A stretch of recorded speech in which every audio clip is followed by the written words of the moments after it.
Hello everyone, my name is Sage. I saw some stories like these pop up on my feed and I thought I should share my own. I have been going through a lot and talking about it helps. This story is about my crazy mother-in-law Sydney, who was out of my life. I'm still not sure if she wanted to end me or simply wanted me out of her life. Here's what happened to me and my family. I have been married to my husband Nigel for about 3 years. So far, we have had a pretty good relationship and a happy marriage. But things got bad when his mother came to live with us. For years, Nigel was kind of in no contact with Sydney. He said, "You know why I don't keep in touch with Mom? She has been pretty abusive to Melissa since our childhood. She had a weird obsession with having sons, so she sort of neglected Melissa." "Are you serious? What happened? Melissa is such a sweet girl. Why would your mom neglect her?" "Because she is a girl. All our lives, Mom has been obsessing over me. She had us taken away and placed with Dad when I was 10.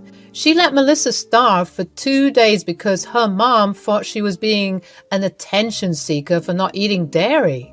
Turns out she was intolerant to it and it gave her tummy ache.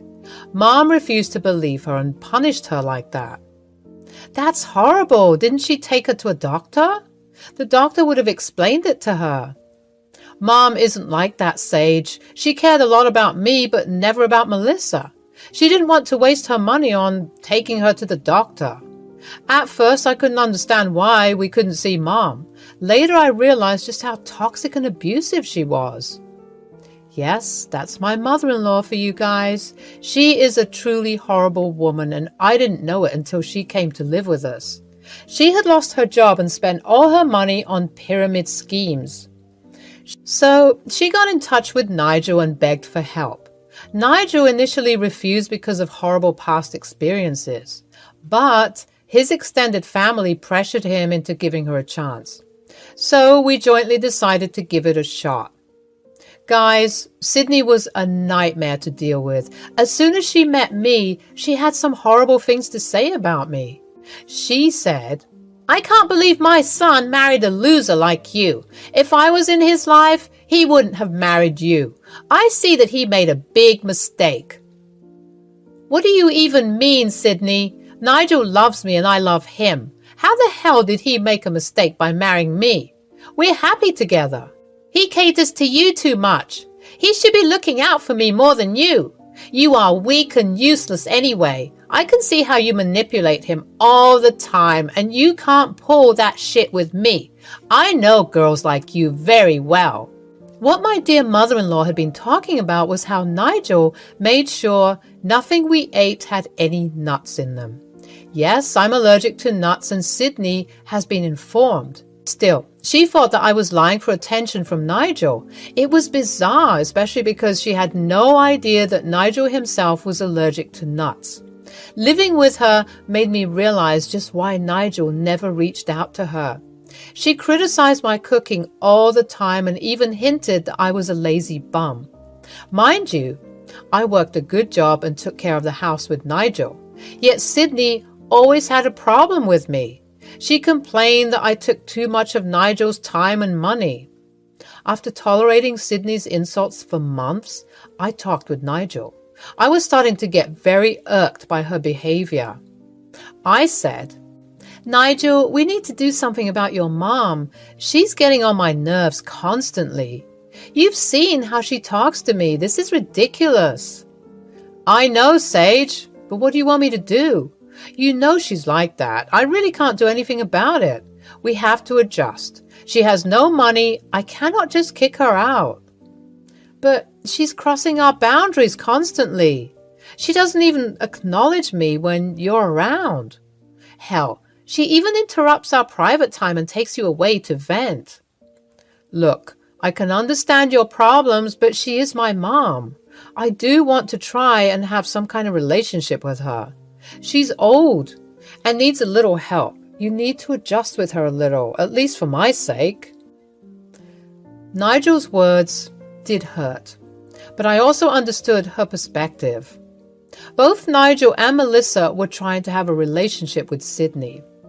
Their dad had passed years back, so they were desperate to have a connection with their only parent now. While Sydney was being attentive to Nigel, she was extremely rude to Melissa and me. Still, we continued to try and have a relationship with her. But Sydney never improved her stance towards me. She even tried to hurt me once. One day, I caught her sneaking peanuts into my milkshake. I confronted her. "What the hell, Sydney? Why were you adding peanuts to my milkshake?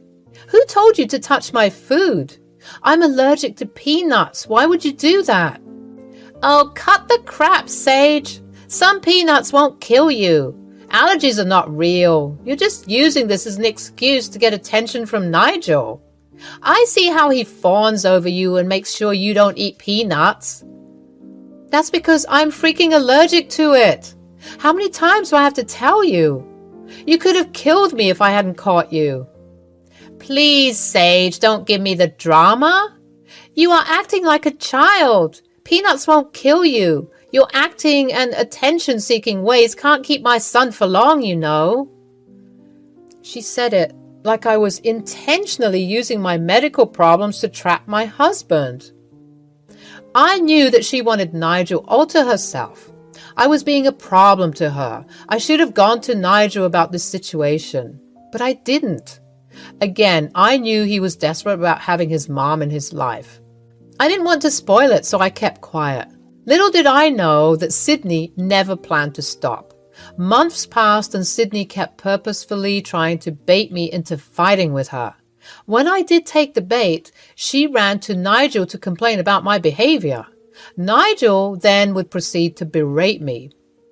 I and Nigel fought a lot because he wanted me to keep giving her chances, but I was reaching the end of my wits.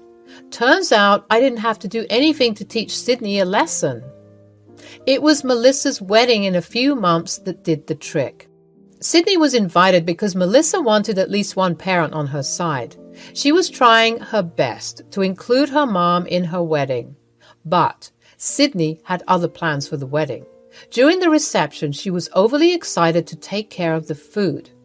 She said, "Melissa, I think I should go check on the food. Make sure everything's fine. The dinner will begin soon." "Oh, you don't need to do that, Mom. I will personally go and check everything myself. I want to make sure everything has been done according to my directions." "Oh, dear Melissa, you don't have to worry about food. You are the bride and shouldn't worry about these things. I can do that myself. I'll make sure everything has been arranged well. It won't be a problem." "Not all the food is for everyone, Sydney. Some of us have allergies and only Melissa just wants to make sure we get our designated plates. You don't know about these arrangements that well." "Yeah, Mom, this is some serious stuff. I think you should stay away from the food. I will go and check them myself. I don't want anyone to get sick or worse." Sydney tried very hard to make Melissa give her the responsibility for food, but she refused every time. Slowly, I could see Sydney getting very frustrated. It was mind-boggling that she was so concerned about the food. I mean, she didn't even like her daughter that much anyway. I could smell something fishy. I have no idea why my instincts were screaming, so I decided to keep an eye on her. Lo and behold, I saw Sydney sneak into the kitchen area to where the plates had been arranged. Melissa had already checked the plates, so Sydney had no reason to be there. Back then, I should have followed her and made sure she didn't do something stupid, but I gave her the benefit of the doubt. I returned to my seat and sat down for the dinner service to begin. The food came out, and I saw that my and Nigel's plates were just like everyone else. I knew Melissa had prepared a separate dish for us. I was confused and didn't eat immediately, but I saw that Nigel had already started to eat before I could stop him. It took him 2 minutes to react to the dish. His throat was swelling, and he looked panicked. Melissa screamed, "Oh my God! Nigel, what's happening? You look red and your throat is swelling. What is wrong?" I think he's having an allergic reaction. There must be some mistake with our dishes. He ate some and is reacting. Oh my God, what the hell was he eating? Sage, you and Nigel should have got different dishes. These dishes were not allergy friendly. What do we do now? I have an EpiPen in my bag. I will use this on him now. Please call an ambulance. We still need to go to the hospital. He might have some serious health complications. I rushed to use the EpiPen while Melissa called 911. Everyone was shocked and Sydney came crying to us. She was hysterical and couldn't understand what was going on. She said, "What is happening to my poor baby? Why is he reacting this way?" "He ate something he was allergic to, Sydney." But only you were supposed to have an allergy. You were fine. How is he in pain? It should have been you. Because I didn't eat many dishes, Sydney. Nigel ate it before I could stop him. Wait a minute. Did you know that our dishes were wrong? Sydney looked pale and suddenly started to cry very loudly. She just sat down and cried. Some people heard our conversations and could make out what happened. Even I understood that Sydney had swapped the dishes to test my allergies. I was furious, but before I could do anything, I had to take care of my husband. Nigel was rushed to the hospital and we waited for the doctor to give him the clear. Thankfully, Nigel was fine. He was supposed to be admitted for a day for observation. Nigel was slightly traumatized but slowly recovering. Me, Melissa, her husband, and Sydney were all present. When Nigel woke up, he said, "How did I end up in the hospital? Damn, I remember my throat closing up. Did I eat something that had nuts?" "I'm so sorry, Nigel. I checked your plate later. You were not supposed to have those dishes. I ordered a special dish for you and Sage because you can't have nuts. I have no idea how you two got the wrong plates. Thank God Sage didn't eat it as well. I'm so sorry, guys." "Sis, this is not your fault. You were so far away from the table. You had no way of knowing that we got the wrong dish. I'm so sorry your wedding got affected." "But you landed in the hospital. I will never forgive myself for putting you in the hospital. I feel horrible. Please forgive me, Nigel and Sage." Melissa was crying hysterically while I, Nigel, and her husband tried to calm her down. Sydney was just standing in the corner looking agitated. Seeing Nigel in the hospital bed and Melissa blaming herself for it, I couldn't hold my anger anymore. I knew that Sydney wanted to hurt me and prove me to be a liar. What she ended up doing was horrible and I wasn't going to forgive her. So I decided to expose her. I said, "Melissa, you need to stop blaming yourself for everything. This is not your fault. This is not even your caterer's fault."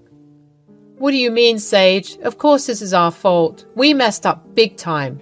I hate myself." "No, Melissa, you didn't mess up. The caterers had arranged all the dishes exactly like you asked. It was Sydney who swapped all the plates." "What? Are you serious? Why would Mom do that? I specifically told her not to do anything. Even you told her to stay away."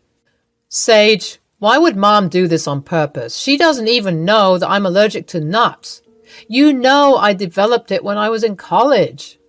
"No, Nigel. Sydney doesn't know you have a nut allergy. She did this to test me and my nut allergy. I saw her go into the kitchen after Melissa checked everything. She must have swapped the plates. Turns out it backfired on her and you ended up getting sick."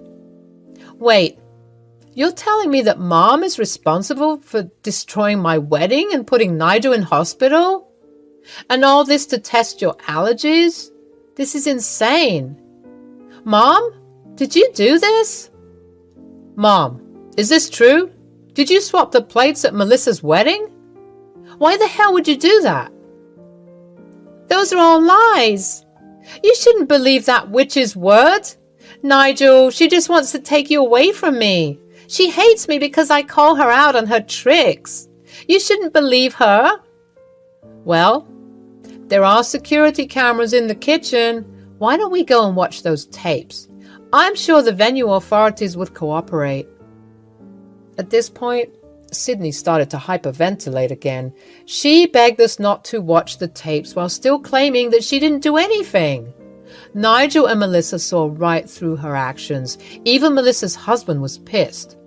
And meanwhile, I got the CCTV tapes from the kitchen in my mail. On our way to the hospital, I asked Melissa to contact the venue and ask for the tapes to see what went wrong. They had finally emailed me the tapes. I took out my phone and played a video in front of everyone. They were shocked to see Sydney swapping the plates in the kitchen. Nigel and Melissa both started to yell at Sydney and demand answers. Melissa said, "Mom, how could you do this to us? Not only did you spoil my wedding, but also hurt Nigel. Do you have no shame? You could have killed Nigel and Sage with your malice. You are freaking crazy. Don't blame me, Melissa. No one cares about your stupid wedding anyway. I knew Sage as being an attention-seeking witch with her allergies. I just wanted to show Nigel and everyone that she is a liar. Nigel was not supposed to be hurt." Mom, are you justifying your actions like that? Does Sage's life mean so little to you that you thought it was okay to test her allergies? How dare you try to hurt my wife like that? How dare you spoil Melissa's wedding and then tell her that it doesn't matter? This is all a misunderstanding, Nigel. Melissa and Sage are just blowing this out of proportion. I'm sure Sage is not allergic to nuts. She is focusing on me so that you don't find out about her manipulative ways. She wants me out of the house, so she's using this incident to shame me. By then, everyone else was fuming with anger. I was ready to jump down on her throat and throttle her, but I needed Nigel and Melissa to do something about it. Unless they give me the green signal, I couldn't proceed. So I said, "That is enough, Sydney. For the last few months, you have been doing everything in your power to hurt me. I put up with it because Nigel wanted a relationship with you. I concede that you have not changed at all, even after having your children taken away by court. I'm done with your antics, and I want to press charges for trying to harm us." No, you can't do that. Nigel, just look at how Sage is threatening me. I'm telling you, she just wants to get rid of me. She wants to get me arrested for a minor misunderstanding. Do something to save me, Nigel. Oh, I will do something, Mom. I will do something for all the ways you have harmed me. Sage and Melissa. You have no shame in trying to blame Sage and dismissing Melissa's feelings. It's time we all make you face consequences. Sage, go ahead and call the police. I will press charges as well. And so will I. She ruined my wedding by trying to poison my guests. I will press charges against her too. She could have easily hurt many others by swapping the plates. I will not let this go. Getting the green signal from them, I quickly called the police and informed them about everything. I sent them all the proof and called them over to get our statements. They would be on their way soon. Meanwhile, Sydney was busy trying to beg Nigel and Melissa not to press charges. She didn't have any money and no place to go. She kept crying to them and said, "How can you two get your mom arrested? You can't do this to me. Do you not love me even a little? I'm your mother." "You have never cared about me, Mom. Why should I care about you? All my life you fixated on Nigel and neglected me. I tried my best to keep a connection with you. You still never loved me. Hell, you even said that you don't care about my wedding." "Mom, we have had enough of your shit. All these months, I gave you a chance because I genuinely thought you have changed. I was wrong. I feel horrible for putting Sage through your toxic ways. We have had enough. You need to move out immediately. I will give you eviction papers. And don't even think about me bailing you out of jail." No, please don't abandon me. You cannot choose your wife over me. I'm your mom, and I'm more important. We can talk and make this right. Don't send me to jail. Don't kick me out, please. Melissa, please talk to your brother and make him understand. This shameless woman was still begging Nigel for forgiveness. Never once did she apologize to any of us. She just didn't want to lose her relationship with Nigel. It was horrible. Melissa was crying a lot while her husband held her. Nigel simply held my hand and refused to look at his mom.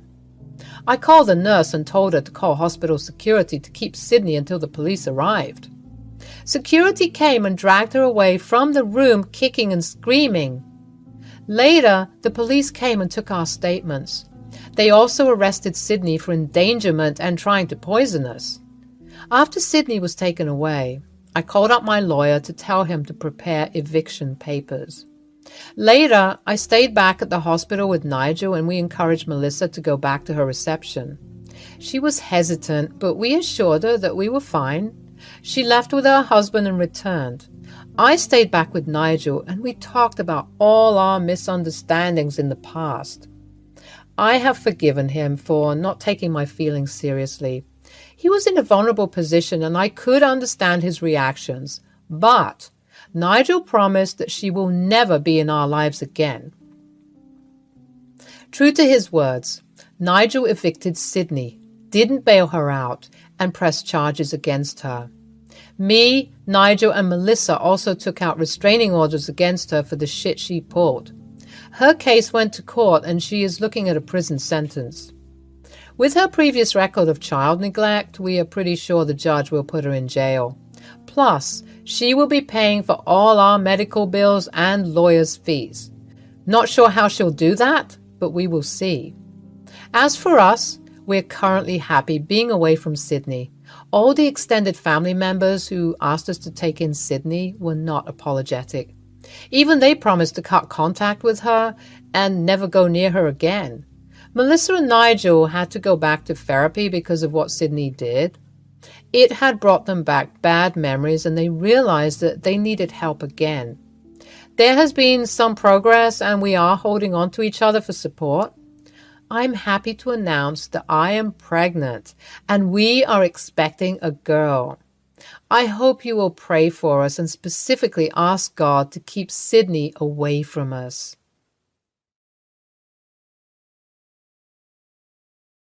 When I was 10 years old, my family moved to the US from Ethiopia, and it was a whole new world for me.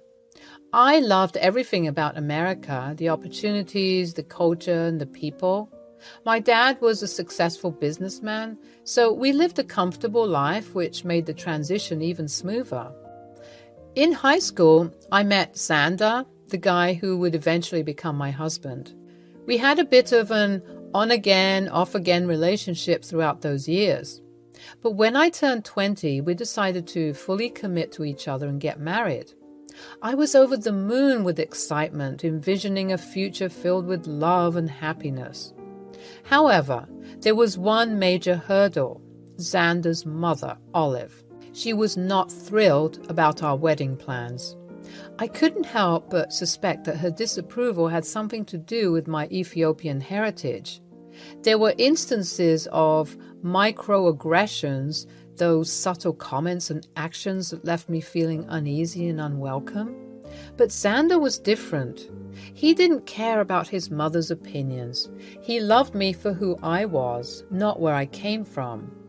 Despite the tension with Olive, he stood by my side and made it clear that he was marrying me regardless of his mother's objections. Our wedding day was a mix of emotions. On one hand, I was thrilled to be marrying the man of my dreams, but on the other, I couldn't shake the feeling that Olive's disapproval was lingering in the background. I tried my best to focus on the love between Xander and me, pushing away any negative thoughts. In the days that followed, Olive's disapproval became more apparent. She made snide remarks about my culture and heritage, and it hurt. I wanted to have a good relationship with my mother-in-law, but it seemed like an impossible task. Xander tried to mediate, but it wasn't easy. He loved his mother, but he also loved me, and he didn't want to be caught in the middle. He assured me that he would talk to his mom, but things remained tense. As the months passed, Olive's microaggressions continued. She would make backhanded compliments, ask invasive questions about my background, and overall make me feel like an outsider in my own family. It took a toll on my mental and emotional well-being. Despite the challenges, Sandra and I tried to build a life together. We got a place of our own and focused on our careers and plans. But Olive's disapproval and microaggressions still lingered, casting a shadow over our happiness. So one day, Olive's comments reached a boiling point, and I couldn't take it anymore. I had always tried to maintain my composure and be kind, but her hurtful words had finally pushed me over the edge. I shouted at her, something I had never done before. I let her know that I was tired of her microaggressions and how unwelcome she made me feel. It was a moment of release, and I didn't hold back. "You know, Olive, I've had enough of your constant comments. It's getting really old." "Oh, I'm just stating my opinion. No need to get so defensive." "Opinion? It feels more like you're constantly picking on me because of where I come from. I deserve respect just like anyone else." "I don't mean to offend you, but you're so sensitive about everything." "It's not about sensitivity, it's about respect. I'm your daughter-in-law, and I deserve to be treated with kindness and understanding." "Well, maybe if you tried to fit in a little more, I wouldn't have to say anything." "Fit in? I've been living here for years. This is my home too, and I don't have to change who I am to please you. You know, I didn't ask for you to marry my son. I didn't want you to marry my son. I had different plans for him. And that's not fair. We love each other, and that should be all that matters to you. Maybe if you were from a more traditional background, I'd be more accepting." "You know what? I don't need your acceptance. I'm proud of my heritage, and I won't let you make me feel bad about it. Your ignorance is not my problem." "Well, maybe if you had married someone from your own culture, things would be easier." "That is not the point. We're married, and you need to accept that. Your constant disapproval is hurting us, and I won't let you ruin our happiness." "I never thought you'd speak to me like this. Why are you being so aggressive?" "Maybe you never thought I'd stand up for myself, but I won't let anyone, not even you, tear me down. I'm done trying to please you." "Fine. If that's how you feel, maybe we should just keep our distance." "That's fine by me. I deserve to be surrounded by people who love and respect me for who I am." "You're being so unreasonable." "No, I'm just tired of being treated poorly. I'm your family now, and it's time you started treating me like it. If you can't do that, then maybe it's best if we keep our distance." "Suit yourself." "I will, thank you, and I hope you take some time to reflect on your behavior and how it's affecting your relationship with your son. I'm going to go now. Maybe when you're ready to treat me with respect, we can talk again. Until then, take care." After that, I left the room, feeling a mix of anger and sadness. It was hard to confront Olive like that, but I knew I had to stand up for myself. I knew my relationship with her was strained from that point on, perhaps beyond repair. But I knew I had made the right decision. I deserved to be treated with respect, and I wasn't going to tolerate any more microaggressions or hurtful comments. My focus was on my marriage and building a happy life with Xander, regardless of Olive's disapproval. When I told Xander about the altercation, he surprised me by taking my side. He supported me and told his mom that she needed to treat me with respect. But then, things took an even more dramatic turn. Olive said that if that's how her son felt, she'd disown him too. It was a shock to Xander, and I could see the hurt in his eyes. His mother wanted to disown him because he stood up for his wife. It was heartbreaking to witness, but at the same time, it made us both realize something important. We didn't need toxic people in our lives, even if they were family. We deserved love and respect, and if someone couldn't provide that, then they didn't deserve a place in our hearts. As much as it hurt to see Olive act this way, it was a wake-up call for Xander. He quickly realized that his mother's disapproval and negativity were holding him back from being truly happy.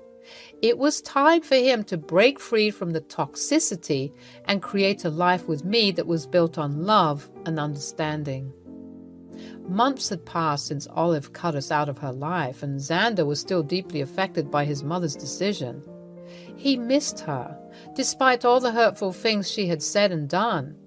I wanted to help him find closure and maybe even a chance to reconcile, so I planned a dinner date at Xander's favorite restaurant. When we arrived at the restaurant and I gave my name, the maitre d' at the front desk puzzled and said my name was blacklisted. I was taken aback since we had been regular customers there. I asked to speak with the manager, hoping to sort out the confusion. To my surprise, the manager turned out to be Olive herself. During all those months of silence, turns out she had been busy acquiring more assets, and that included becoming a manager at this restaurant. Chili's, me and Xander's favorite place. And she knew that. Coincidence? I think not. Seeing her there, I couldn't help but feel a mix of shock and disbelief. How petty could she be? Well, what do we have here? I never thought I'd see the day when you two would show up at my restaurant. Olive didn't hesitate to tell us that we were not welcome at her restaurant. Xander couldn't contain his emotions and started shouting at his mother, causing a scene in the restaurant. I was torn between wanting to support Xander and trying to keep the situation from escalating further. Olive, we didn't come here to cause trouble. We just wanted to have a peaceful dinner. Peaceful dinner? With the likes of you? I don't think so. You know, it's quite amusing to see you both standing there begging to be let in after what you did. What are you talking about, Mom? We've always loved this place, and now you're telling us we're not welcome? Oh, it's quite simple. You see, when you decided to marry this person against my wishes, I had to make a choice. I couldn't have my son making such a terrible mistake, so I made sure to protect my business from your poor choices. You're so sick. It's disgusting. You're doing this on purpose, aren't you? You blacklisted us from your restaurant just to spite us. Oh, please, Xander. I'm just looking out for my reputation. I can't have people like you associating with my business. This is ridiculous, Mom. You're choosing your bigotry over your son. I thought you were better than this. You're the only one who made this choice, Xander. Don't blame me for your mistakes. At this point, practically everyone in the restaurant was looking at us. It was embarrassing to be thrown out of Chili's. Xander, it's not worth fighting with her. Let's go. You're right, Amara. She's not worth it. Yeah, go on. Get out of here. Nobody wants you here. So we left and started walking down the street, just wandering around. Xander was really upset, and I let him vent about how much he loved Chili's. Hey, it's going to be all right. Let it out. Tell me how you're feeling. It's just Chili's, you know? My dad and I used to go there all the time when I was younger. It was like our thing. We'd sit by the window, order our favorite dishes, and just talk about life. It was one of the few places where we could connect, you know? I know, babe. It sounds like such a special memory. I can't believe Olive dared to take that away from you. Yeah, and the worst part is that she knows how much it meant to me. She knows how much my dad meant to me. I can't believe she's doing all of this just because she doesn't like that I married you. It's not fair, Xander. You deserve so much better than this. I wish I could change things for you. I just hate that she's trying to ruin everything for us. I thought the family was supposed to support each other, not tear each other down. I know it's hard to understand why she's acting this way, but sometimes people let their prejudices cloud their judgment. We can't change that, but we can choose how we react to it. You're right. I don't want to waste any more time and energy on her. We have each other, and that's what matters. That's the spirit. We'll get through this together, and hey, I have a surprise that might cheer you up a bit. Oh, what is it? Well, turns out my dad owns the whole complex of buildings on this street, including Chili's. Wait, what? Why didn't you tell me this before? It was a recent business deal he made with some investors, and I wasn't sure how it would all work out. I was going to tell you once we had sat down in the restaurant. Something to celebrate, you know. Amara, that's amazing. I need to pass on the congrats to him. You can do that later, because right now we need to take care of your mom. What do you mean? I mean, my dad can handle this. He's not someone you want to mess with when it comes to business matters. He's going to sort Olive out, and we won't have to worry about her anymore. At that moment, I decided to call my dad and let him know what happened. I put him on speaker so Xander could hear too.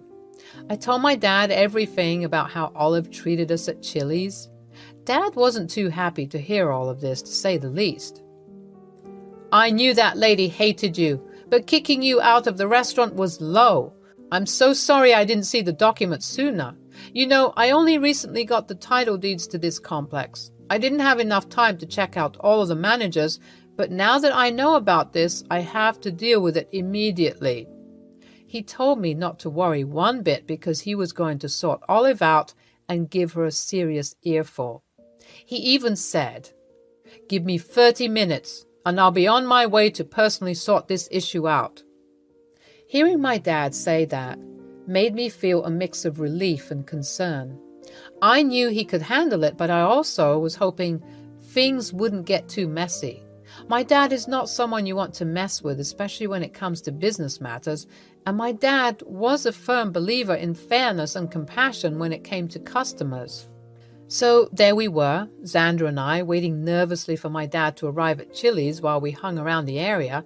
We didn't know exactly what he had in mind, but we trusted that he would handle things the right way.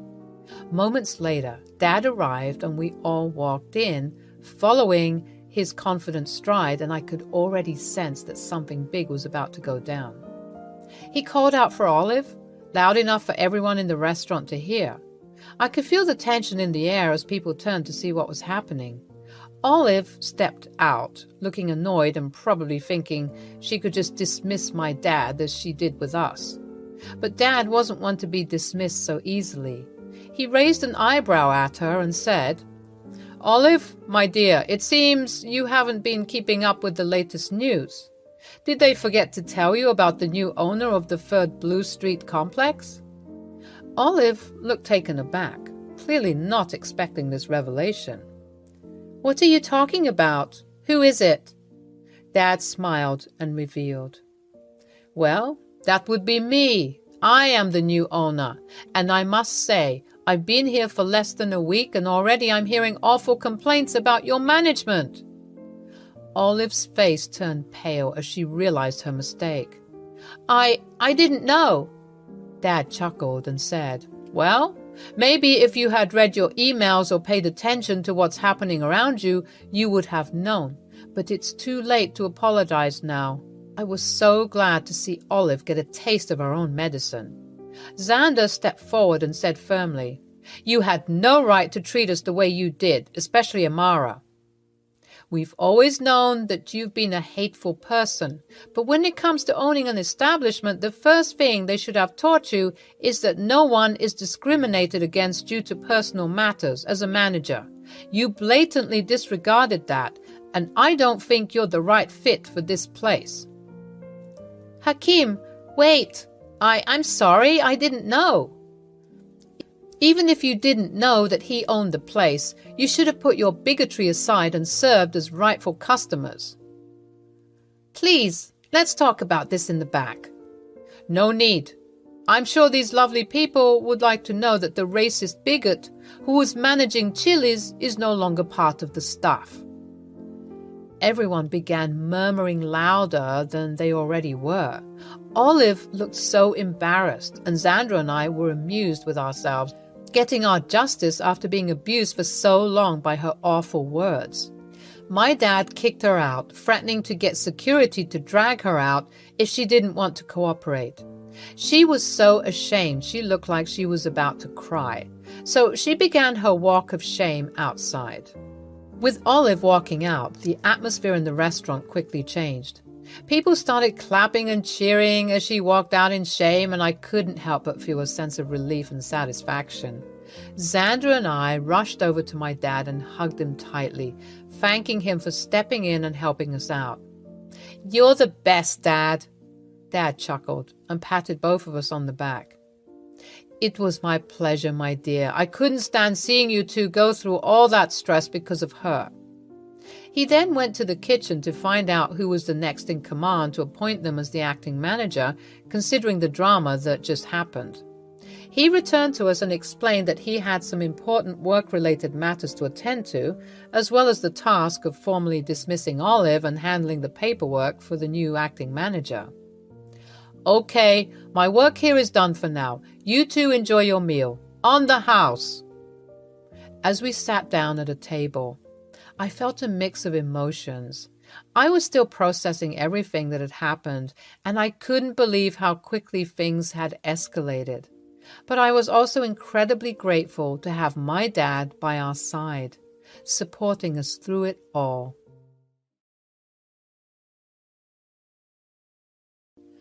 Hey there, I'm Cindy, age 36. My life was always a roller coaster ride, but this one ride was worth remembering. So I work as a teacher in a local primary school in Brookline, Massachusetts. I was a divorcee at the time and was taking a break from everything. My ex-husband was a cop. His life and my life were completely opposite. He had a life full of dangers while I have a weak heart.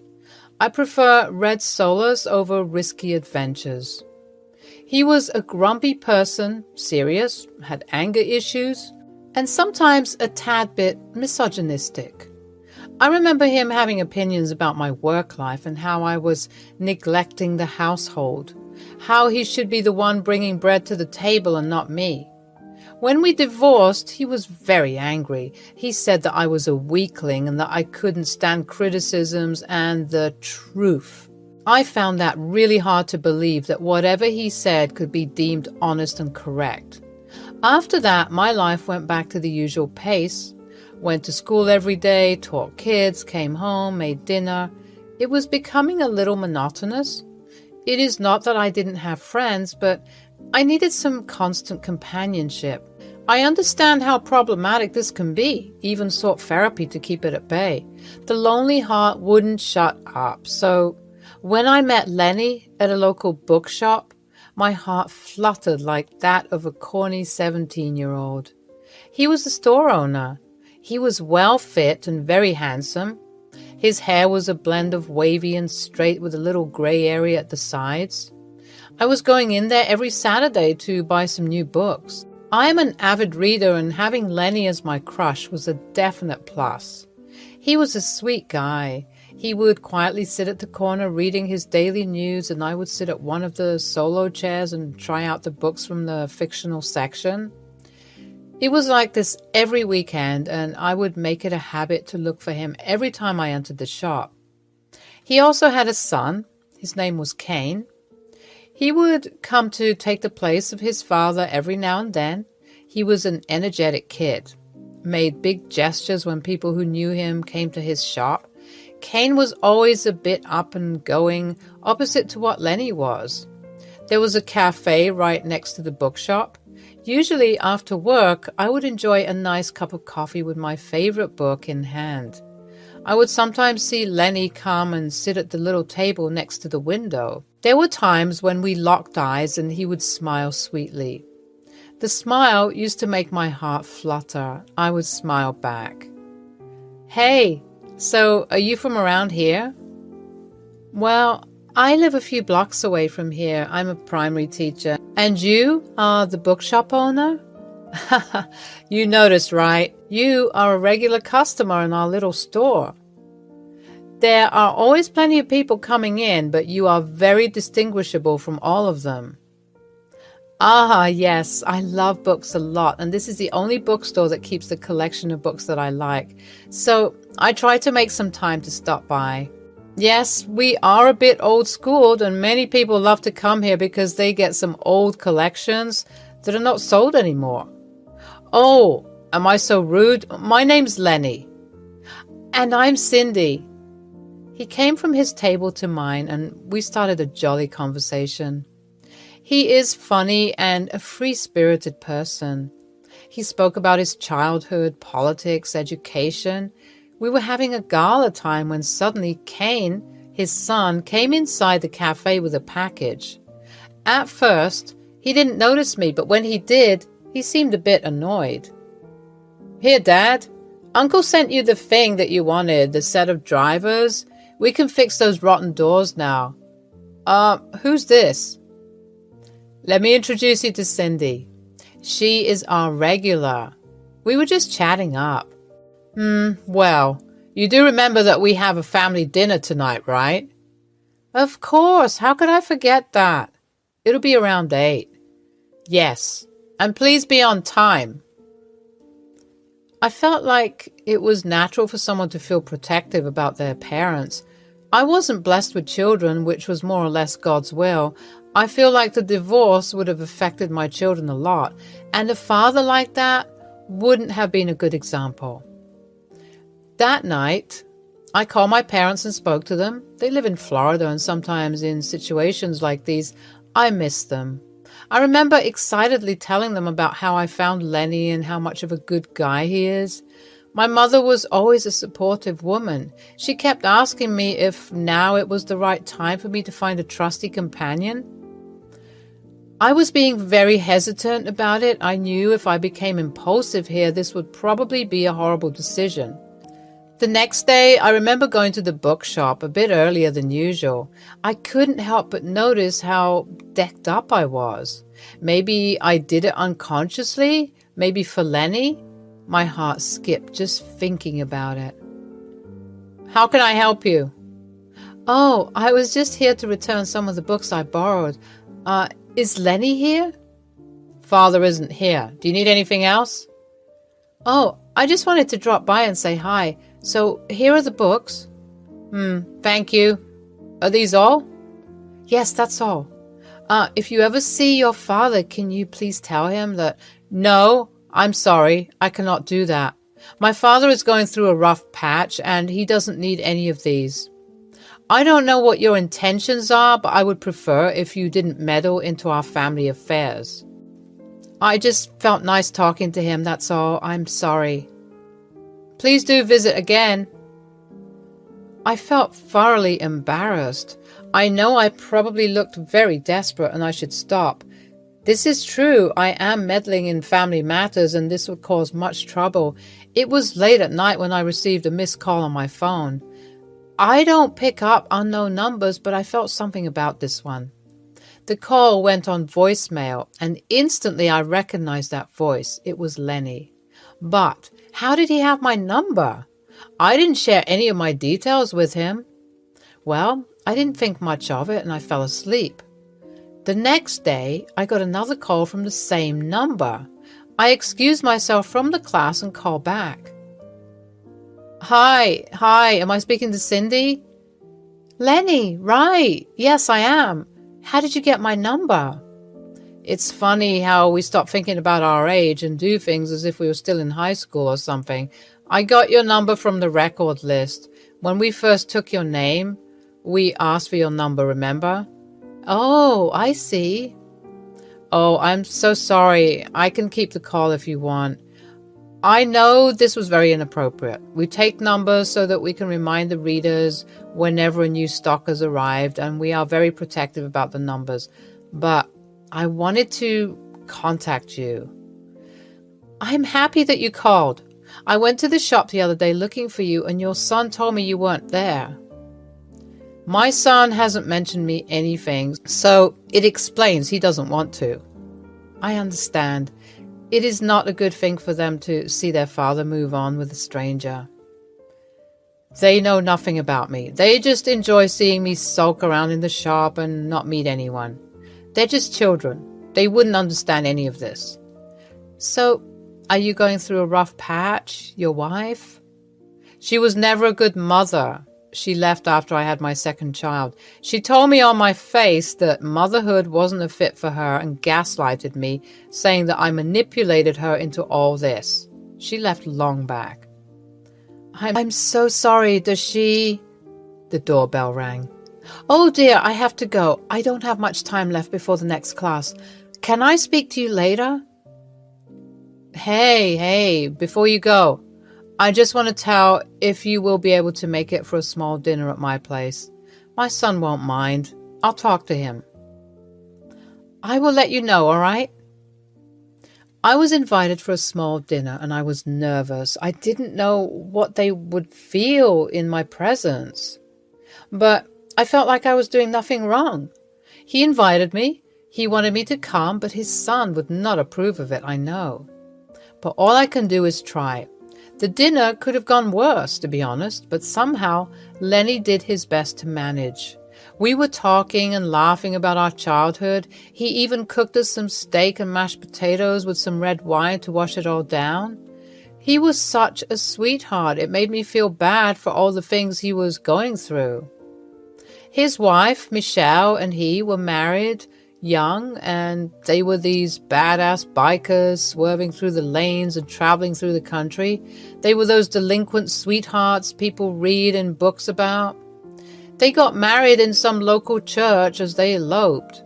Later on, Michelle got pregnant, and that's when things went downhill. It was a difficult thing to accept, being left behind by the person you sacrificed your family for.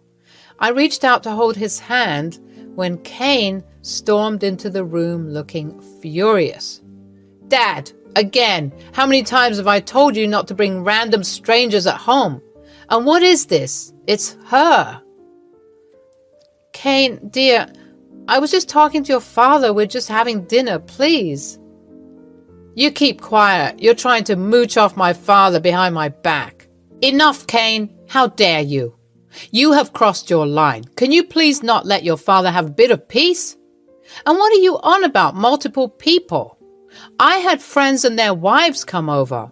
When did I ever bring someone I like? Really? Do you want to end up like how you and Mom did again? She will leave you too. Look at her. She's younger as well. I said enough. Now go to your room. I was just having a nice dinner and you are always coming out of your way to ruin things. You and your sister are enough of my responsibilities. Give me a break. I will never approve of this. She will never be our mother.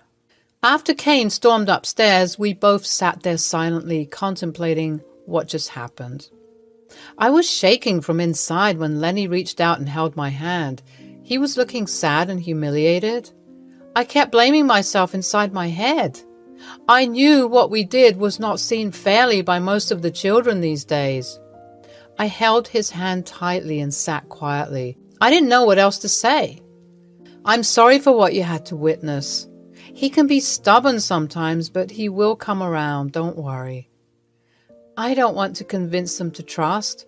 I want to earn it, and this won't be that simple.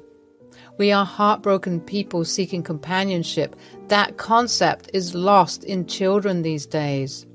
They think we always have bad intentions, but we just want peace. So do you want to stay a bit longer, or do you want me to drop you? I think right now it wouldn't be a good idea to stay. They're already really angry, so I think I should leave, and no, you don't have to drop me. Well, at least let me escort you to the door. Okay, Lenny. After a few months of exchanging small conversations and spending time, we thought we could tie the knot. A very simple event, nothing too extravagant, just a few friends, my parents, and that's it. Sadly, Cain was not present. He and his fiancée were out on a trip before they tied the knot. I was trying to not feel too bad at these things. I know they're children and they're not able to empathize with us because they're swayed by strong emotions. Lenny was such a darling. He was really a different man than what I experienced with my ex. He was much calmer and politer. He was helping around, talking to guests and smiling radiantly. Angela was our event manager. She was one of my colleague's sisters. She made this humble arrangement in such a short period. You did a fantastic job. Thank you so much, dear. I'm more than happy to have helped. You are an adorable couple, and seeing love blossoming in hard times gives me hope. I heard that you were also going to arrange Kane's event. He will get married in 2 months. Yes, Lenny spoke to me about everything and gave me the list of things that he needed me to do, like, the number of guests, food, drinks, etc. I hope it is a success for you, Angela. Hoping to stay in touch. Me too, Cindy. The event went rather smoothly. At the end of the day, Lenny and I managed to sit quietly and take a shot of wine together. We seemed content, but still troubled. Lenny told me the other day that Michelle had gotten news of his marriage and had planned to pay a short visit. I knew that this day would be coming, so I didn't stop him. I wanted things to come to terms. And I wanted to meet whoever this Michelle was. Kane said he wouldn't be back too soon. They went to Brazil and they were having much more fun. Lenny was really sad. He wanted his son to understand the situation. He was always sighing and sometimes even sitting alone on the porch, staring into space. I did not like bothering him much. I knew he needed some time off. On the other hand, Kane and his fiancée came back from their little trip. They bought souvenirs for everyone except me. I was not surprised, and it's all right. I wanted Lenny and Kane to at least talk about this, like a father-son time. With time, things changed. They spent hours arguing over things that were stupid and trivial, and sometimes Kane would storm out of the house in the middle of the night. Sometimes he'd even come back 2 days later. After a month and a half, our doorbell rang. I was at home that day. I took a day off. I reached out for the door and felt a tingling sensation down my spine. I knew why. I opened the door and looked straight into Michelle's eyes. My heart completely stopped. There she was, standing with her worn-out jacket and ripped jeans. I have seen her pictures, so I knew what she would look like. I wasn't able to move a muscle until she spoke first. Oh, so you are his new lady. Bad choice. She stormed inside the room like it was hers and sat on the sofa lavishly. She put her legs up on her table, crossed, and looked at me while chewing gum. I was slightly annoyed by this gesture, but I took a deep breath and relaxed my nerves. Do you want some tea, coffee, wine? Wine. Fetch it in a tall glass. Sure. My hands were trembling. I didn't know how things would be when Lenny came back. He would be in shock. I mean, this was so unexpected. I glanced back to see she was surfing through the magazines that were lying on the table scattered. So, what is it about you that he likes so much? It's not like you are that pretty. I don't know. You can ask him. We just seek companionship. I just want him to be happy. So, are you trying to tell me that I didn't keep him happy? I'm not suggesting anything. I'm stating that's all. I don't know what went wrong, but Michelle abruptly stood up and threw the wine glass, aiming at the bookshelf right behind me. I was stone cold. She was laughing hysterically and looked like a freaking maniac. What on earth? This woman was Lenny's wife. I can't even believe it. She looked like a total psycho. Whoops! Was that expensive? Sorry. Look, bimbo, whether you both are married or not, I don't care. He's still mine and will always be mine. You are just a replacement. My children have not even accepted you yet. You can never be their mother.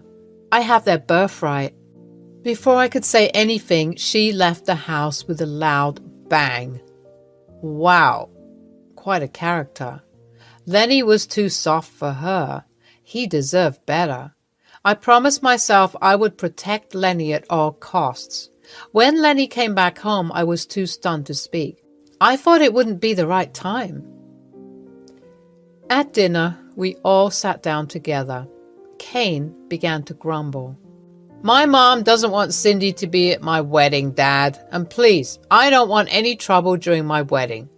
I want no nonsense. Cindy, you are not coming. Are we clear? Yes, dear, I understand. What, yes? Why are you agreeing to this nonsense? She was their mother, but she doesn't deserve that right. Kane, quickly eat your damn food. We are not having this discussion. I had to hold Lenny's hand. I had something in my mind. Lenny eyed me and he probably caught something, so he carried on with his food silently. At least Cindy understands better than you, LOL. Keep her away, do you get me? She is not my biological mother. We both ate quietly that night.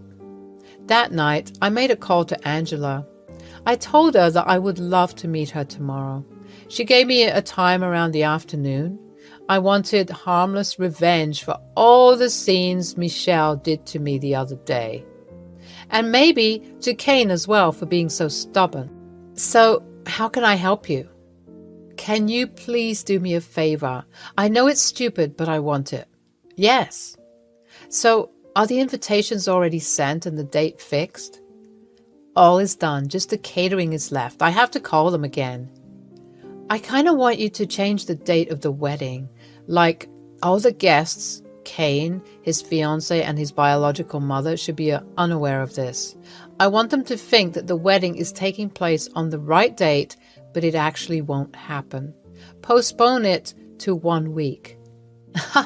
I see. You must have your reasons. I respect that. And it is very much possible. A guestless wedding sounds interesting. The deed was done. The date was shifted and fresh invitations were sent to all the guests with a new date and an apology note. Lenny, on the other hand, did a fantastic job addressing all these guests individually, explaining the situation and convincing them to play along with it. This was a tedious task, but so worth it. We all knew how important the wedding was to Kane and his mom. I didn't want her to have the satisfaction. The fit he threw on the day was worth recording. He was so shocked and dumbfounded to see how nobody came. The fact he called his friends and none of them picked up, he must have been so confused. He paced around, agitated. His fiancée was lost, like him, and his mother threw a fit as well. Once they left the venue, she went directly to our home. Lenny was at home watching TV as nothing happened. As if nothing happened. You never deserved to be the mother. You are a pathetic woman. I should be calling the cops on you for whatever you attempted on my wife. So I don't want you prying on my family anymore. Do you get me, woman? You are the problem. You are a manipulative person. I hate you. Why the hell do you love her, huh? I don't know for how long the quarrel would have continued, but at least Lenny was able to give a piece of his mind and was able to let out years of frustration. Now, we are slowly trying to get adjusted to the new things. The wedding was postponed, but at least Kane calmed down his angry boy demeanor. He was finally learning the course of events and how being hot-headed doesn't help. Michelle left with a heavy heart. She won't be welcome here ever again, and I am finally happy with the man I love, and I just hope it stays like this forever. Hi, I'm Gabby, just turned 31 this May. This birthday was important to me because I needed a break from all the crap I've been living through. I still live with my mom in Michigan. I mean, we were the four of us before things went downhill. After getting married, I moved into my place. We had a nice room upstairs while Mom and Dad took the room below. Things were okay in a way. I met Tim at a friend's birthday party. He was this cool, funny guy who loves to make lame jokes and laugh at it. I mean, he was like the light of the room. I, on the other, was the shy girl who would never make proper advances. My friend Joyce worked at the same place as me. We work at an established clothing shop as saleswomen, and that's where I noticed how we were like two opposite energies that were balanced. Joyce was kind of like Tim, hyper-energetic, loves meeting new people and all that. When she called me to this party, I was kind of unsure if I could blend with the rest of them, but it had been a long time since I went out to a party. When I reached there, people were already acquainted with each other and the air felt drunk. I didn't like drinking much because I feel like I always lose control. I was a 27-year-old adult, confused, trying to blend in, being so lame and boring. Not knowing anyone, I sat on the lonely sofa that was at the corner of the room. Joyce spotted me from around the corner and squealed as she approached me. "Hey girl, what's up? You are late." "Oh, so sorry. I didn't know what to wear, and I made a mess out of my room, so had to fix things up." Fine. Well, this has been your first ever party, and you are not leaving this place without experiencing what it's like to get drunk." No, I would get lost in myself. You know, I'm not very tolerant of these things." "Ah, come on. We'll go bike riding by the water if you feel too overwhelmed. You know, I'm throwing this party because of you. I want you to get along. You have lived here with your parents your whole life, and I've seen how submissively you deal with rude customers. You need a definite upgrade. I will give you formal training on how to boss up." "What party for me? You must be crazy. Do you look at me? I am dying inside. How can I possibly get an upgrade?" "Bruh, Gabs, you are naive. I never had a proper friend. I always make acquaintances. New faces every day, but that sometimes gets lonely.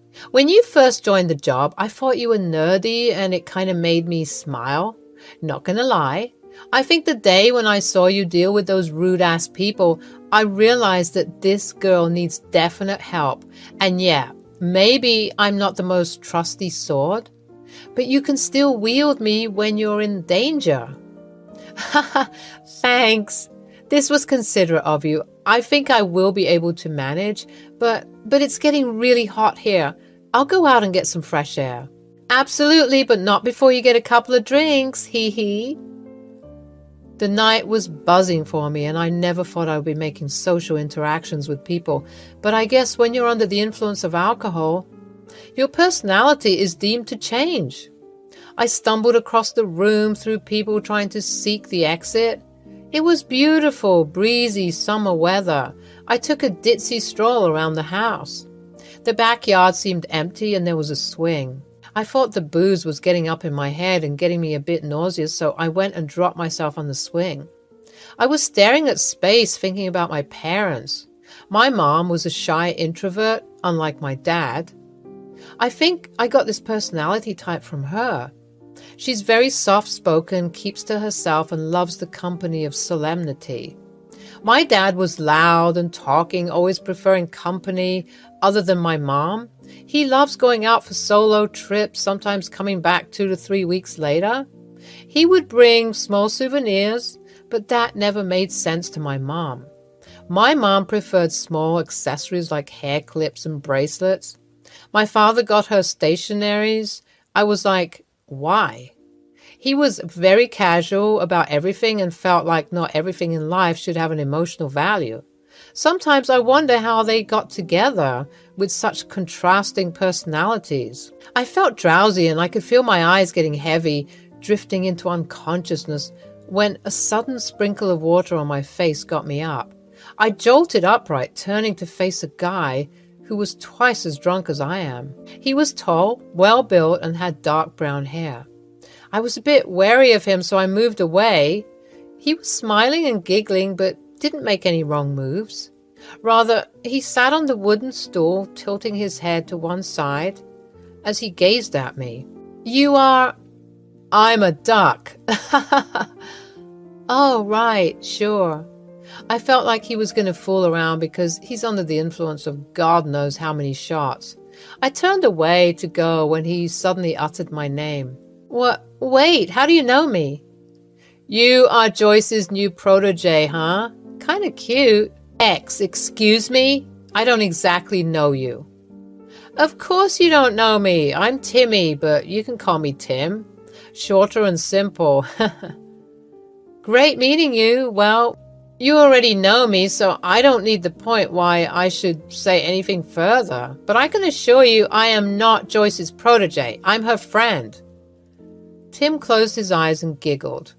I was feeling quite uncomfortable in his presence. I wanted to leave. The only thing I needed right then was the comfort of my bed. It was getting late and I was extremely tired after all the interactions I had. I scurried inside the house and looked for Joyce. She was there lounging on the sofa talking to some guy. I went up to her and whispered in her ears. She nodded to the guy and excused herself. "You met Tim? Oh, that skimpy brat." "Is he a nice person?"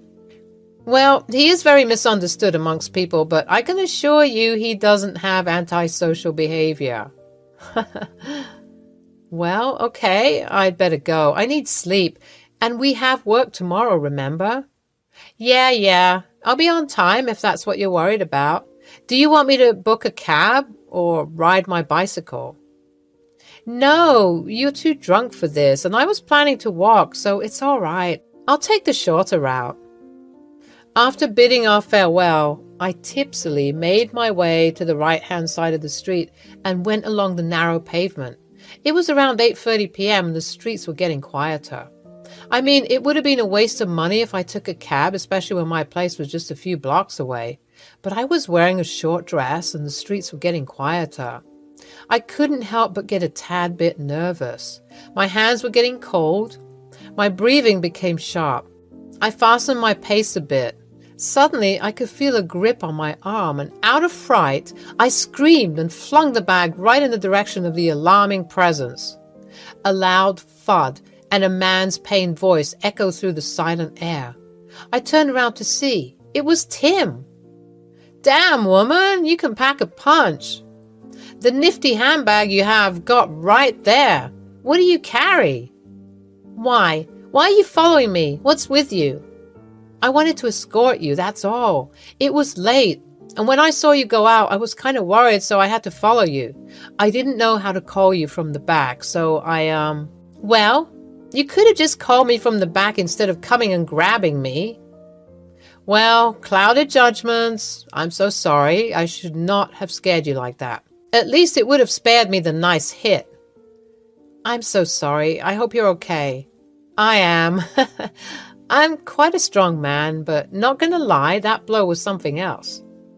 He smiled like a kid as he drooped his head tiredly, scruffing his messy hair. He looked like he was going to collapse, and he was reeking of alcohol. I let him follow me quietly behind me. I kept glancing back to see what he was up to. He had his hands in his pockets, glancing back at me.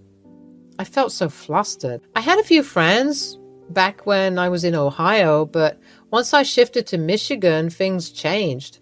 I quietened down a bit more. It's been a long time since I spoke to a guy. He didn't seem too threatening. He was rather really sweet.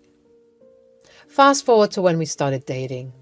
It just happened weirdly, but I noticed that I saw a lot of my father's personality in him. He was casual, not too serious about things. He was like a burst of energy. Took me to parties and small cafes, even rock concerts. My introverted mind was going all crazy with these interactions, but I enjoyed that side of him. I mean, he helped me balance. He would come to visit my parents and sometimes take me to his place. We were growing intimate, and I weirdly felt good around him. I mean, he was not an ideal guy. Like, his house is a mess, smells a lot. He eats nothing but store-bought food, but he was also kind, cheery, and sometimes a little childlike. He took care of me and my parents. My mom was not fond of him much, but my dad was. Maybe he could see a lot of himself in him. He would come often for dinner, stay the night, and enjoy drinks with my dad. Joyce was highly surprised by all of this. We met in a cafe for a small chit-chat when she brought him up. Girl, you need to explain how it all happened. Tim? Really? That guy won the lottery. Well, it is a long story. If I start saying anything now, it would probably take like a few more coffees and more snacks. In short, he is a sweet guy. Who could have thought? A shy girl with a hipster man? Just like those tropes from the novels? But as long as you're happy, I'm happy. Plus, we get to go on group dates. You're seeing someone? I mean, kinda. I'm trying not to rush it too much. Taking things nice and slow is the key to avoiding misunderstandings. We chatted for hours and hours. I felt like things were going to be all right, and maybe I will be able to manage having a decent life. After a few months, Tim, Jericho, Joyce's partner, Joyce and I went for a small trip to Hawaii. It was Jericho's funding. His father was in the tourism company for many years, and this trip was a blessing to all of us. There, Tim played a stunt by pulling out the marriage thingy on me. It was a pleasant shock. I never thought he would go all the way with the planning. You sure? Do you want this? I mean, isn't it going fast? I feel like sweet things shouldn't wait too long. Shouldn't we think this through? If we take so much time, someone might swoon you away from me. I did take my time to respond. I wanted to be sure that this was it, and I'm about to take life's biggest decision ever. But I remember my mom being extremely silent about all this. She just did her part of the duties, but she never really approved or disapproved anything. As I stood there, my heart racing with anticipation, I couldn't help but feel a surge of joy and gratitude. Today was the day I would marry the love of my life, Tim. The sun was shining brightly, casting a golden glow over the picturesque venue that we had chosen for our special day. As I walked down the aisle, my eyes met Tim's, and the world around us seemed to fade away. The soft strains of our chosen melody filled the air, creating a soundtrack to our love story. The reception was a joyful affair filled with laughter, heartfelt toasts, and dances that would be etched in our memories forever. The room was adorned with flowers, twinkling lights, and little touches that reflected our personalities.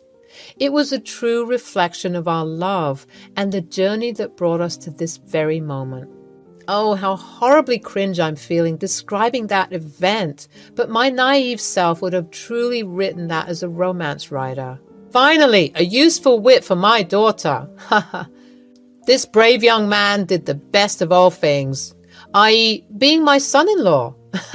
Cheers! Now, Tim, my boy, I can finally gala around with a man. Please, do keep my daughter safe. She is very important to me. Oh, I will, mother dearest. You need not worry so much. Throughout the evening, I couldn't help but steal glances at Tim, my life partner. We laughed, we danced, and we savored every moment together. It was a celebration of our love and the beautiful future that awaited us. Oh, how I wish this was the truth. Poor Gabby, you were profoundly stupid. As I reflect on the early days of our marriage, there's a memory that still brings a mix of frustration and fury to my heart. It was a time when Tim and his father-in-law, my dad, seemed to have fallen into a pattern of relying on others for support. That was me and my mom. My mom is working as a librarian in a local school, and I am still working in the clothing shop. My father was a cab driver, and Tim joined the construction site. Both of them got low pay, and sometimes they both would hang out in the bars and drink all night. Come home really late in the morning. Tim's boss already raised a lot of complaints against him. They say he keeps lagging in his work and sometimes even smokes weed at the corner. He was given warnings, but he couldn't care less. Babe, we need to talk. You're getting written and verbal complaints from your workplace. Are you not enjoying the job? Like, I thought you care about us. I am, but sometimes I get lazy. It's a boring job. Plus, I'm not having time for myself. I want to enjoy life a bit more. That's not how things work, Tim. We are married. We can always find time for ourselves, but we must think of our future. I am thinking about our future, love. I just feel like these kinds of jobs are not cut for me. I'm more like a business person. Of course, you can start a business. I'm not stopping you. Have you thought about any sort of investment plans? What is the business and how will you go on with it? It's not easy to run a business, you know. I and Patrick have thought about it together, but before I can say anything about that, I forgot to tell you something. I was planning to go on a short trip with my boys. Trip? Didn't you go on a trip a month before, babe? Where are you getting the income to spend on these trips? Oh, no, it's not mine. A friend of mine arranged it. I'm just hoping. I will come back and think of everything seriously. All right, so just relax. You are tense all the time. This isn't right, getting dependent on other people for such things. How will you pay the favor back? And this is the third time you went on another person's funded trip. Yeah, I get it. I'll do whatever I can. I've asked for a little money from your mom. She was sweet to provide. I will repay it. How could you? Why would you do that? I was here. You could have asked me. My mom is working hard. Please don't take anything from her. I think she has dealt with that enough with my dad. Having a husband like that is a definite nightmare. Tim never showed this part of his character before. I mean, he always had very casual, loud, and flaunty behavior. I knew deep down I got myself in trouble just like how my mom got when she fell in love with Dad. As I reflect on the dynamics within the family, there's a persistent frustration that lingers within me. It's a feeling that arises whenever I witness my own father's consistent freeloading behavior, taking advantage of my mom and me. Growing up, my father had always been unreliable when it came to financial responsibilities. He would often neglect his duties, leaving my mom to shoulder the burden of providing for our family. I watched as she worked tirelessly, juggling multiple jobs to make ends meet, while my father seemed content to float through life without any sense of responsibility. I kind of figured out how he would be as a person, but I saw you being so happy, and you know how I am not good at expressing myself. Tim has won the heart of your dad, and he has a general way with words which can get hard to resist. Mom, sorry. You're going through a lot, and I added up to it more. No, sweetie, it's all right. We can work things out. I just wish your father could start acting like one, because he and Tim are bonding over the wrong interests. I will pay you back all the money Tim owes, because I have a feeling he doesn't save up enough to do so. Days pass by, and Tim has left for his trip. My dad, on the other hand, told me that he was going to my uncle's place for a few days. He said he would be back. He just needs to borrow some money. I was working overtime because Joyce went on a trip to Spain. She deserved it, so I had to take her part in the work as well. I didn't mind. I wanted to feel distracted, so this was good for me. After work, while I was returning home, my phone buzzed multiple times. I opened it to see that it was Joyce. She sent some pictures. I was in complete and utter shock when I saw Tim in those pictures in Spain. Another girl in his arms and his friends were there too. Joyce left. I told you so, beneath the photo. I was beyond furious. I was humiliated. I have married a nuisance, a good-for-nothing. He said he would think about this seriously, and I believed that. I went home and punched so hard on the cardboard that it left a small dent. That miserable guy, horrible character is my husband. And he cheats on me too. He cheats on me. I'll call him. He is answerable to me. 2 days later, when I was recovering from the shock, some men came to our doorstep. They looked like gangsters. I don't know. They just looked intimidating, but they weren't here to harm us. I was too scared to interact at first, but I knew I had a mother to protect. I opened the door and they started asking for money from me. I was stoked by their response. They were hell-bent on the fact that they were scammed by Tim. When Tim was on the trips with his friends, he sold off some weed to the locals, claiming it was good stuff and it costs a lot. Later on, they found out it was the cheapest weed. When they confronted Tim about that, he said it was my idea and that the money would be with me. Tim still owed money worth $10,000 to them. What has he been doing behind my back? I was not taking that. I told them Tim would be paying for all of it, and that they can keep all the other belongings owned by Tim. His house crashed, and later found out that he was running a small drug dealer business. I filed a report to the police claiming that Tim was a problematic person and he had been doing shady businesses, dealing with the underworld people and all. I was like a decoy to him. He thought he would get married and move in with me and he would not be suspected. I called his number that day. I used a different cell number because I knew he wouldn't be picking up otherwise. The voice that picked on the other side was not Tim. It was my father, Patrick. Hello? Hello? Who is this? Who is this? I'm Gabby's friend. She was telling me she couldn't reach Tim on the line, so I just gave a call on her behalf to see if everything's okay. Oh, everything's fine, dear. Don't worry about it. I'll tell him to call Gabby back. I could hear Tim's voice from the back telling my dad to cut the call and join him. I recorded everything. I have his pictures and recordings now, enough to get him sued. What better reason can I have for a divorce? It took me so long to find out what Tim was actually up to. He never really loved me. It was easy to manipulate me because I'm dumb. I told you everything, Mom.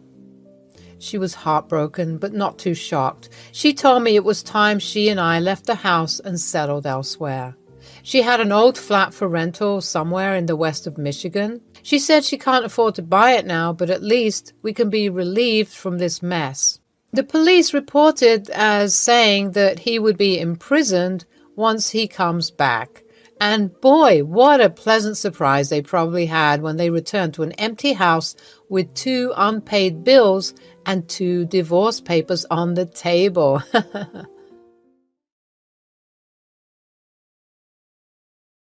Hello everyone, my name's Sandra and I'm 28. I live in Houston, Texas, but I'm planning to move out soon.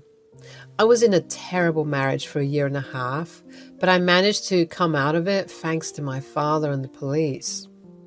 It was all my fault. I got myself into this. If I was a bit clever, maybe I would have done the right thing and said no to that marriage. I was always this very shy and aloof girl. Didn't quite like hanging out with people. I always stayed in front of my computer, and having unlimited internet availability, I was completely engrossed in the virtual world. There were very few times I would go to pubs and enjoy a drink, but then there would be weird strangers who would approach me and try to make friends with me. But I strongly refused their offer as they were complete strangers and they could kidnap me for heaven's sake. My mother died when I was 6. She had an untreated heart condition. I was raised by my father. He worked as a Marine since the age of 23. He would often leave us for long journeys through adventurous waters and explore new things. I missed him a lot during those times. He would send letters to my mother and even try to call her whenever there was an opportunity. When my mom died, he came back. He saw me crying like crazy beside the casket. He picked me up and tried his very best to console me. Hey, my little girl, miss me? Wow, you have grown so much. Papa, Hey now, Dove, it's all right. Now that Daddy's here, you'll be all right, I promise, okay? I still kept crying in his arms, clutching his uniform. My dad slowly patted my back and kept humming my favorite lullaby until I finally fell asleep. That night, I saw him sitting alone on the couch drinking. He looked pale and sad. He kept muttering something to himself and then muffled his face on the cushion and started crying. That was the second time I saw him cry. The first was when I fell from the slide and hurt myself. Maybe he blamed himself for all the things that happened. He took a break for 2 months before leaving for work again. Before doing so, he left me with my grandmother, who took care of me while he was away. Be nice to Granny, okay? She's here for you. You will be a good girl and help her out. And you? I'll come back soon, my dove. I told Granny to teach you to bake your favorite sweets and your favorite dishes. You will learn from her well, won't you? Yes, Dad, I will. Next time I come back, I would love to try out your dishes. Now I must go. My car's waiting. You take care of yourself, honey. He left. I knew he would be returning after 6 months or so. He would often send me gifts and small souvenirs from the places he had visited. I would mostly stay indoors and help Grandma out with her chores. I avoided playing with kids. I didn't like to. As I grew up, I became more and more dependent on the comfort of my room. My dad eventually sent me back to our old home. I hated going to college. I hated interacting with people. The internet gave me more confidence than the outside world could ever do, each with its own stories waiting to be discovered. It's both thrilling and comforting to talk to people whom I'll probably never meet in person. I can share my thoughts, feelings, and interests with them, knowing that they won't judge me for being an introvert. In this vast sea of connections, I've found friends who truly understand me. Through the screen, I've met people from different cultures, backgrounds, and experiences. It's fascinating to learn about their lives and to realize how similar we all are, despite our differences. The internet has become a bridge that spans across continents, bringing us together in ways that were once unimaginable. There, I met a guy named Ricky. He was a streamer, at least that's what he told me. He first started with chat and then it went ahead with video calls. I often hid my identity by wearing a Batman mask and he would put a scarf around his face and wear a beanie. Hi, Sandra. It's great to see you, finally. Hello, Rick. Nice to meet you. Virtually. Likewise. So, how are you doing today? How many people did you chat with in total? Oh, I'm doing fine. Just a bit nervous, to be honest. You?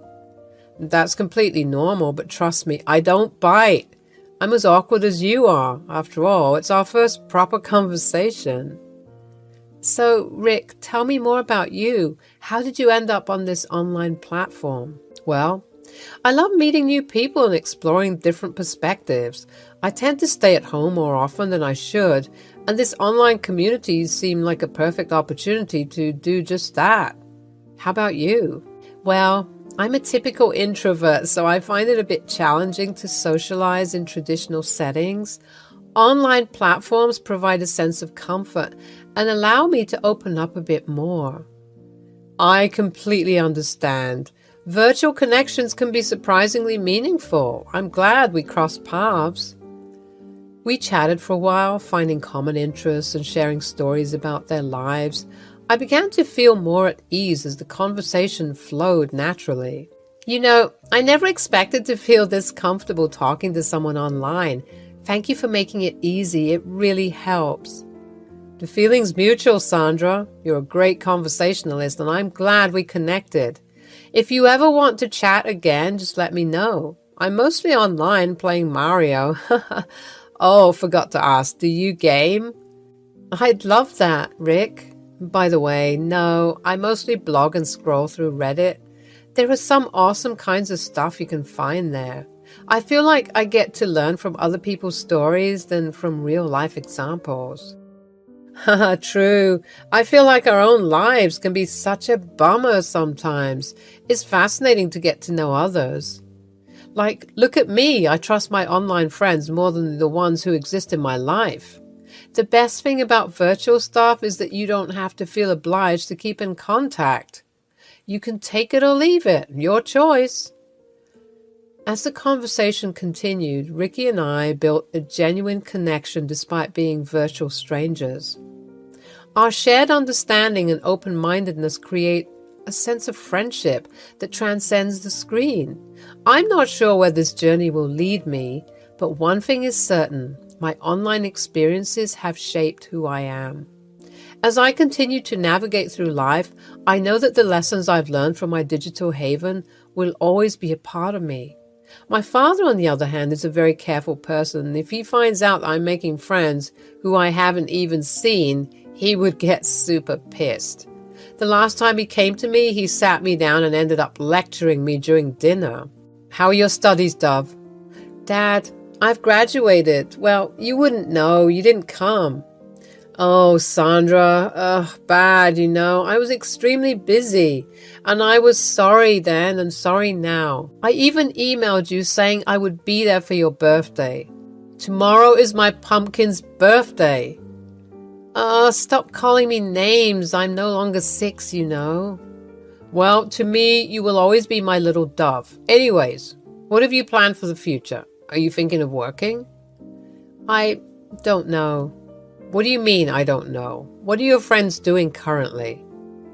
I do not have any friends. What? Look, dear, I haven't shifted you to your mom's house so that you can stay home and not socialize with the world.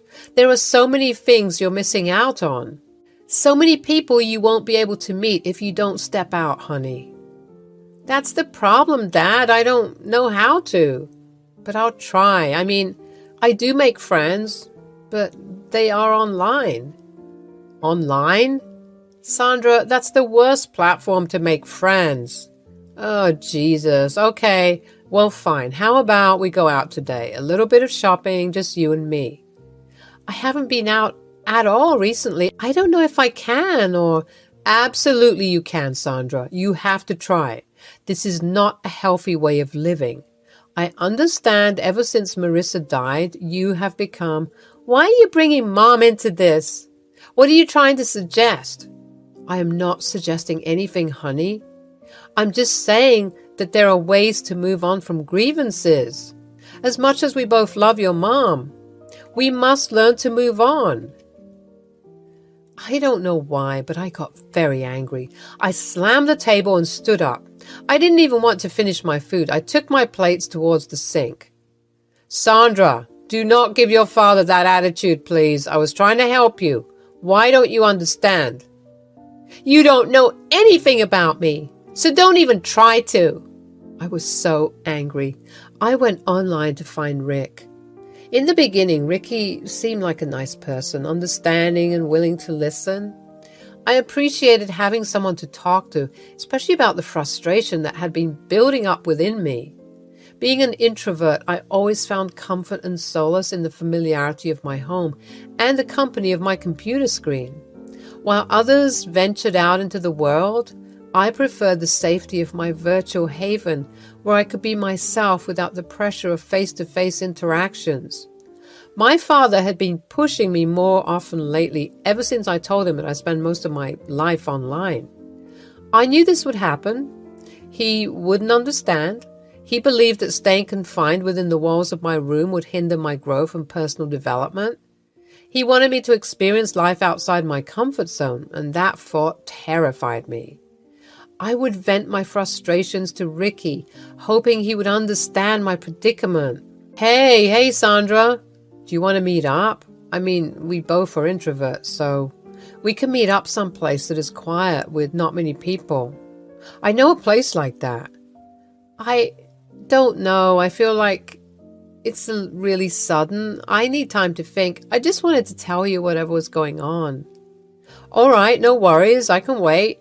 Whenever you feel like it, you can always drop by. Here, take my address. You're always welcome.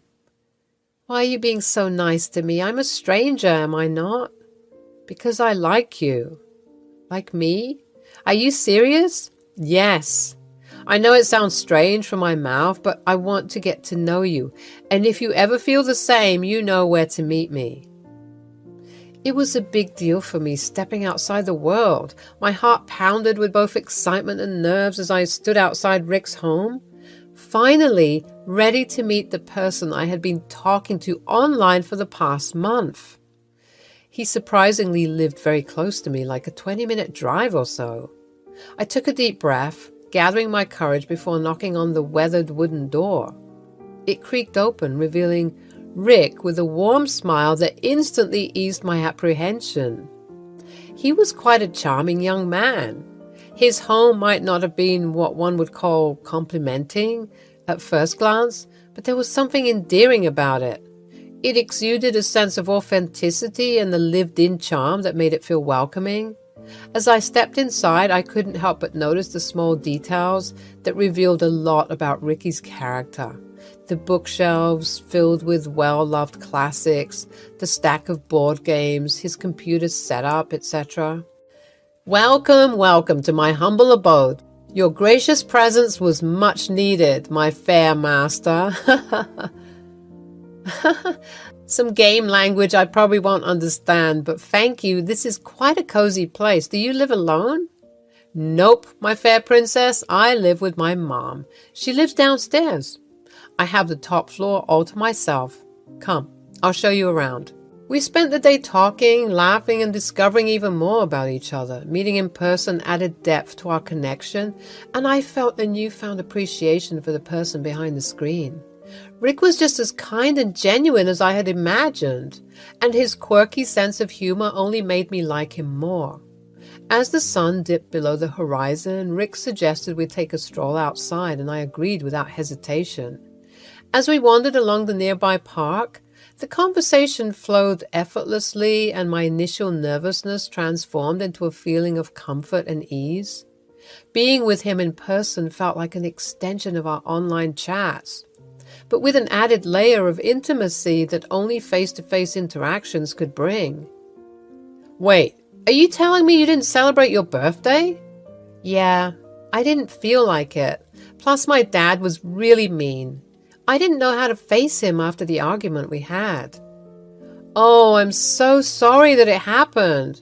I'm sure he'll come around. He's your father after all. I made a mistake. I trusted him too much. I felt like his words were honey, but I didn't realize that I was just like one of his games. When we started to date, he became an overly possessive and jealous boyfriend. He would always make me talk to him on the phone or online. If I ever tried to chat with anyone else, he would get angry. He kept saying that he loved me a lot and wanted to protect me. I believed him. Why did I believe him? As our relationship grew stronger, it became apparent that his mother didn't approve of me. It was disheartening to know that she harbored such negative feelings towards me, someone she hadn't even met in person. Her disapproval weighed on me, and I couldn't help but wonder why she couldn't see the love and care we had for each other. Rick's close relationship with his mother was evident, and he often referred to himself as a mama's boy. While I respected the bond they shared, it also created a sense of distance between us. I understood that family was essential to him, but I couldn't help feeling like an outsider trying to navigate the complexities of his mother's disapproval. The strangest thing ever, though, was that his mother low-key wanted us to marry off. She knew I had no one in the world, and my father doesn't stay with me. She probably thought I would be a great servant to her needs. Not every parent is perfect. Look at your dad, for instance. At least my mother cares about me. Please, Rick, you know when you talk like that, it really hurts. Then, you know I'm the only one for you right now. Your dad doesn't love you. I do. So stop complaining so much about my life and try to compromise. We had a secret marriage. Ricky didn't allow me to invite my father, saying that he would never approve of this wedding. He successfully brainwashed me into thinking that my dad doesn't love me. I silently got married to him. I knew I have landed myself in dangerous waters. But I was a weak character. Call me a lame woman, but my personality was molded by my surroundings, and I blame myself for not trying. After a few months of marriage, I began to see a side of his mother that I had never expected, one that was filled with cruelty and malice. She seemed to take pleasure in torturing me emotionally, making me question my worth and leaving me feeling broken and defeated. It started with subtle comments and passive-aggressive remarks, chipping away at my self-esteem bit by bit. I tried to brush it off, believing that her disapproval would fade with time, but instead it intensified, turning into a full-blown campaign of emotional torment. "What is this? Do you call this food? You expect my boy to eat this atrocity? Go make it again, stupid girl." Or, "Why is there so much dirt here? Are you blind? What a shabby girl." Or, "Get up, lazy girl. Take the trash out. Now. Jesus, have your parents taught you nothing?" Her words cut like a knife, leaving scars that ran deep within my soul. She would question my every decision, belittle my achievements, and manipulate situations to make me feel unworthy of Ricky's love. And my amazing husband would be in his room either listening to a song or playing video games. It felt like I was trapped in a never-ending nightmare, and no matter how hard I tried, I couldn't escape her grasp. I was pent up with internal rage inside me. My own stupidity and weakness added up to that rage. How can I be so weak? I missed my dad. I was regretting fighting with him. I shouted at him and told him to leave me alone. With a heavy heart, he left a few days after my birthday. Now I was stuck here. I deserved every bit of it. One day, I was not feeling really well. I felt very feverish, so I tucked myself on the sofa. I thought maybe a nap would do me some good. I was almost asleep when suddenly a cold gush of water was violently splashed at me. I woke up extremely startled and panicky. It was Allie. She had a disgusted look on her face. "What the hell are you doing sleeping on our couch? Did you go get our groceries as ordered?" I stayed silent. "Oh, I see. You want your old mother-in-law to do all the dirty work while you laze around, you devil." She slapped my face and started calling out Ricky's name. I couldn't take it anymore. I lashed out. "I am not doing anything for you or your useless son. I've had enough of your bullshit. Go find someone else to bother. I can't and I won't.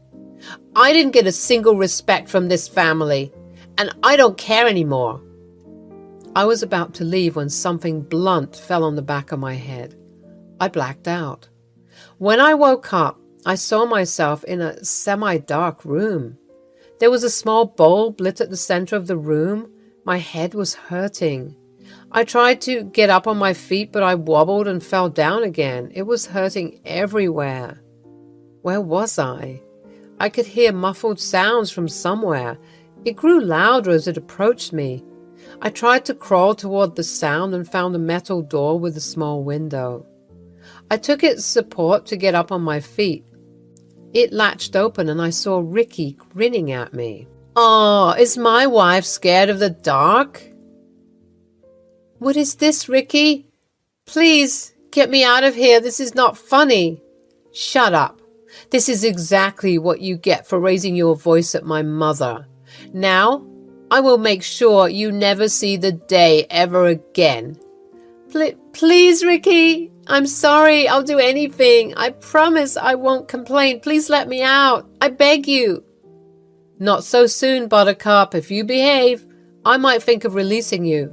For now, this would be your little cave. It's not like you like going out anyways, and besides, who do you have?